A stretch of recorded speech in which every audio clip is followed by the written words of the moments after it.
आज हम BA part second year के स्टूडेंट्स के लिए जो सेकंड पेपर है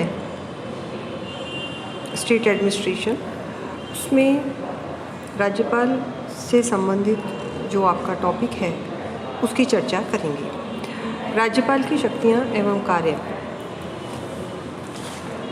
आप सभी जानते हैं कि भारत में संघीय शासन व्यवस्था है और संघीय शासन व्यवस्था में शक्तियों का वितरण, संविधान प्रदत्त शक्तियों का वितरण केंद्र और राज्य के बीच में किया जाता है। केंद्र में जो स्थिति राष्ट्रपति की होती है, वही स्थिति राज्यों में राज्यपालों की होती है।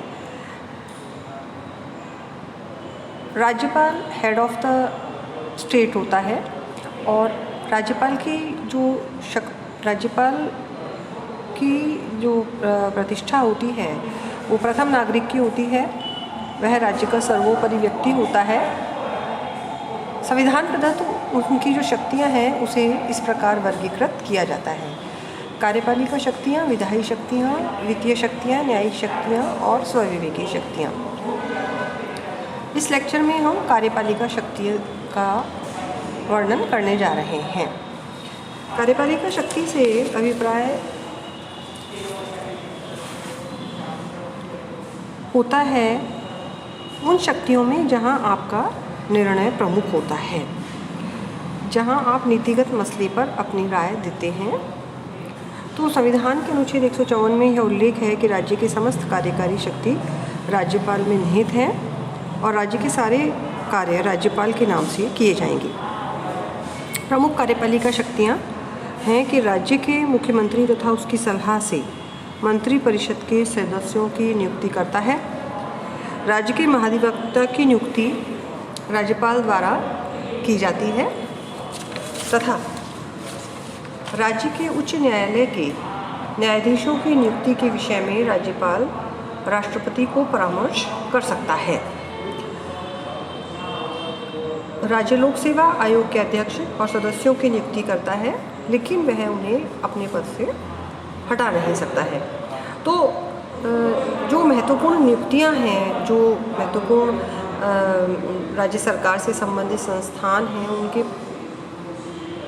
जो मुख्य पद हैं उन पर नियुक्ति देने का काम राज्यपाल के द्वारा किया जा रहा है, क्योंकि वह शासन का मुखिया माना जाता है। राज्य के विश्वविद्यालयों का वह कुलाधिपति होता है और इसके साथ ही राज्यपाल विश्वविद्यालय का कार्य संचालित करने के लिए जो कुलाधिपति होते हैं, वाइस चांसलर्स वगैरह होते हैं, उनकी भी नियुक्ति करता है। तो राज्य प्रशासन से संबंधित जितने भी महत्वपूर्ण नियम और विनियम हैं उनका वो उसके नाम से ही होते हैं तथा अध्यादेश जारी करने की जो शक्ति है वो राज्यपाल में निहित होती है। राज्यपाल मुख्यमंत्री से शासन प्रशासन संबंधी जानकारी कभी भी मांग सकता है। जो विगत दिनों में आपने देखा कि मुख्यमंत्री और राज्यपाल के बीच संबंधों में एक निर्णय को लेकर के खासी चर्चा रही और वो तनाव का कारण भी बना कि मुख्यमंत्री फ्लोर टेस्ट पर अपना बहुमत सिद्ध करना चाहते थे और राज्यपाल उन्हें विधानसभा सत्र बुलाने की जो अनुमति है वो फॉर्मली उस समय नहीं दे रहे थे जिस समय मुख्यमंत्री चाह रहे थे। तो जो सत्र बुलाने का, सत्र आहूत करने का जो एक स्वविवेकाधिकार है, वो भी जो एक अधिकार है वो राज्यपाल के पास निहित है। तो जो कार्यकारी शक्तियां हैं वो विभिन्न पदों पर नियुक्ति और अध्यादेश आदि जारी करने से संबंधित है। सामान्यतः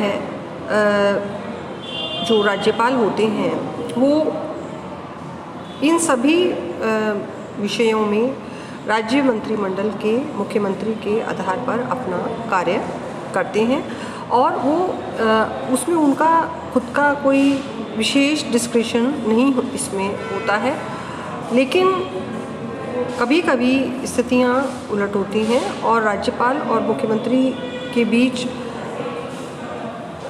जो किसी भी प्रकार का जो विभेद है, चाहे वो राजनीतिक स्तर पर हो, वैचारिक स्तर पर हो, तो कभी कभी वो सामने आता है, जहां राज्यपाल अपनी शक्तियों का प्रयोग, कार्यकारी शक्तियों का प्रयोग करते हैं। तो सामान्यतः राज्यपाल एक प्रतिष्ठा का पद है और उसकी कार्यपालिका शक्तियाँ जो 154 में दी गई हैं वो उनका प्रयोग भी जो वह काफ़ी संतुलित तरीके से करता है। अगले लेक्चर में हम राज्यपाल की विधायी शक्तियों के बारे में चर्चा करेंगे।